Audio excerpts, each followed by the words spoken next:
total time is, I don't know, so let it be T1 plus T2. T1 for the time from this part to this one, home to school, T2 for the time from school to home. So T1 would be, what is T? Let's revise the formula. What is speed? Distance over time. So what is time? Distance over speed. So T1 would be, in that case, T1 is the time distance from home to school, and time, not time, the speed from home to school. So this is x upon 20. Did you get this point? We had to find total distance over total time. Total distance is the distance which he covered, that is from here to here and back from here to here, that is x plus x. This is giving me 2x. This is clear. Total time, let us say that it has taken time t1 while going here, right, in this direction. So t1 is what? Time is distance upon speed. What is the distance it is covering going in this direction? This is x, and by what speed it is going? 20. So x upon 20. Simple. So that is why x upon 20. While coming back, we have taken the time to be t2, which would be equal to the distance it has to cover, that is x upon the speed with which it is covering the distance. So 5. So x over 5. Now how do we do it is, I am taking x common out, I am left with, so this x gets cancelled out and all you are left is with only numbers. So ultimately your answer will be in numbers. So this is how you calculate average speed. Alright. Okay, let's do one more question. I would request you to listen my question and try to make a diagram for it. Making some sort of rough sketches, the diagram, or I'll be calling it FBD, that is free body diagrams. Making FBD or free body diagrams is very important in physics, especially to understand the concept what exactly is happening. It gives you a mental picturization of what is going to happen, and you get the concept practically, and it becomes actually easier for you to understand and do the question.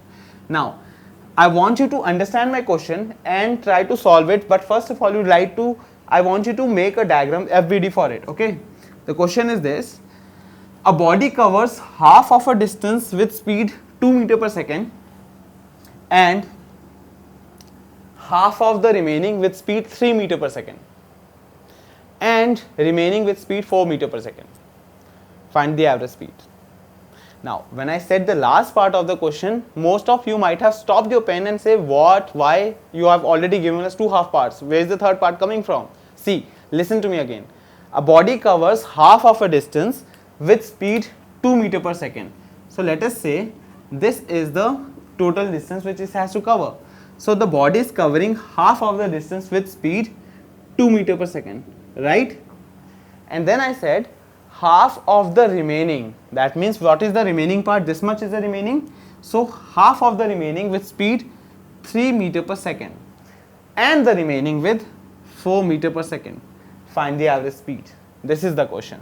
So from A to B, now again we can follow the same method, that is take the total distance something, I can take it as x. See, if I'll take it as x, the issue would be half of the distance would be x upon 2, remaining would be what? Remaining obviously would be x upon 2 only. So half of the remaining would become x upon 4. So if you are good in maths and you don't have complicated problems like how to take LCM, how to take denominator to numerator, because I come across many +1 or +2 students who are actually weak in this part, so I suggest them to follow that technique which is easier for them. For example, I can resolve this whole part into simpler thing like this. I can take the whole distance to be 4x. Now half of the distance becomes 2x and half of the remaining becomes x and x, so 4x. So the question, the way we will be solving it, total distance covered upon total time taken. So total distance is 4x, total time taken is t1 for this part, t2 and t3. t1 would be distance upon speed. Speed is here 2 meters per second. The distance t2 is x, speed is 3 meters per second. Lastly, the distance is x with speed 4 meters per second. You take out x common, it will get cancelled with this x. You will be left with this thing, 4 upon 1 over 2 plus 1 upon 3 plus 1 upon 4. How do we do here? Is it right? Have I written it right? This is wrong. Now this is right, right? 2 upon 2, it gets cancelled out. Now, how do we solve it then? We always take what? The LCM part, which is the LCM of 4 and 3 is 12. So I'll be left with multiply with 12. There are two methods of doing it. How do we do is multiply by 12. Multiplying 12 here. So what do I get? 12 upon 3 is 4. Multiplying 12 here, 12 upon 4 is 3. Whole upon what? What we have done? We have multiplied 12 here. So can we do this? We just multiply 12. No, we can't do this, but we can do this. So into 12. This is the way. Okay.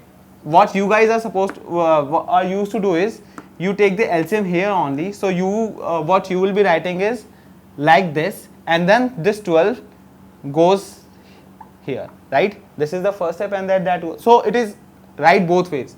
Okay. So you follow any method, so answer would be same. 12 into 4 is 48. 48 upon 16, 19.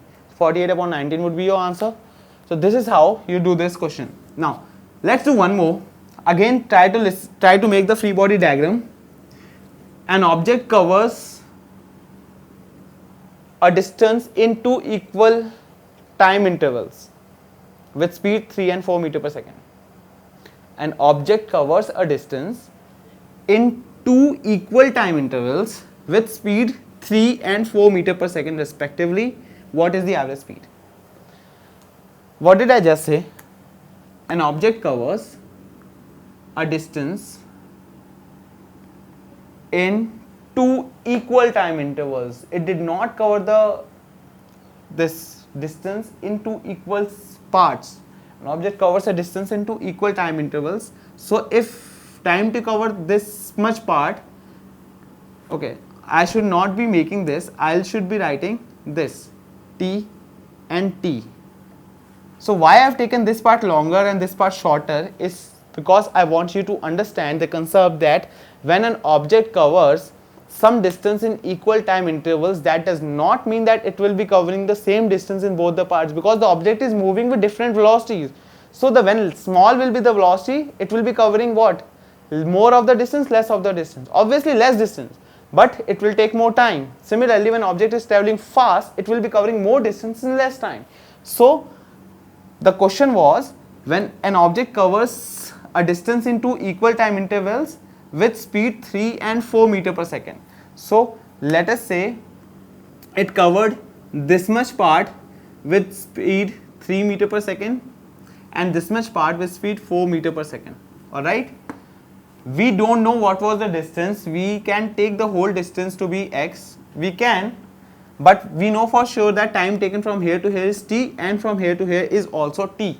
Okay. What is the formula for average speed? Total distance over total time. So total time we know for sure is t plus t, because two equal time intervals. So I'm not going to mess up with the time changing the variable here. T plus t suits best. And what will I do with the distance? Total distance is, what is the formula for distance? Speed is equal to distance upon time. That means distance is speed into time. So for this part, the distance is speed into time, that is 3 into t, that is 3t. And for this part, it will become 4 into t, that is 4t. So it becomes 3t plus 4t. So 7t over 2t, that is 3.5 meter per second. Simple it was. So this is how you do average speed questions. So I have actually given you all different type of questions in average speed which might can be available in your books, different types. So we'll move on to relative speed now.